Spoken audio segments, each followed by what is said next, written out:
Limfjorden er der desværre rigtig mange spøgelsesnet. Og i projektet Liv i Limfjorden, fri for spøgelsesnet, arbejder vi med at komme problemet til livs. Spøgelsesnet er redskaber, som enten mistes eller efterlades. Uanset hvordan de endte i havet, skal de fjernes. I løbet af de næste par år lokaliseres og opsamles spøgelsesnet i Limfjorden og Aalborg Bugt med hjælp fra lokale fritids- og erhvervsfiskere. Fiskere og andre brugere af fjorden er vigtige samarbejdspartnere, for det er dem, der kender fjorden, og det er dem, der ved, hvor der fiskes og hvor der findes spøgelsesnet.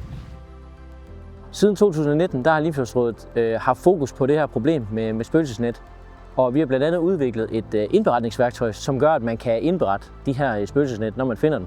De her indberetninger, dem bruger vi selvfølgelig til at estimere, hvor stort er omfanget af det her problem her, men vi bruger det selvfølgelig også til at effektivisere, når vi så skal ud og samle op på de her opsamlingstogter. Alt imens vi er ude og rydde Limfjorden for spøgelsesnet, så forsøger vi også at forhindre, at de spøgelsesnet, vi samler op, de bare bliver erstattet af nogle andre. Vi skal ændre praksis med, at redskaber efterlades eller mistes uden at blive meldt ind. Alle fiskere er forpligtet til at indberette mistede redskaber til Fiskeristyrelsen. Spøgelsesnettene er formentlig havnet i Limfjorden over mange årtier.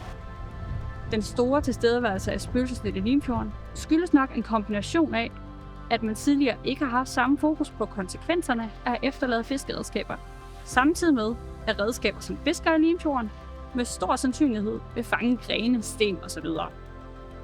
Har man så oven i købet erhvervet sig sine fiskeredskaber relativt billigt, jamen så er der ikke særlig stort incitament for at hive redskaberne ind igen. Spøgelsesnet hører ikke hjemme i en ren og bæredygtig fjord.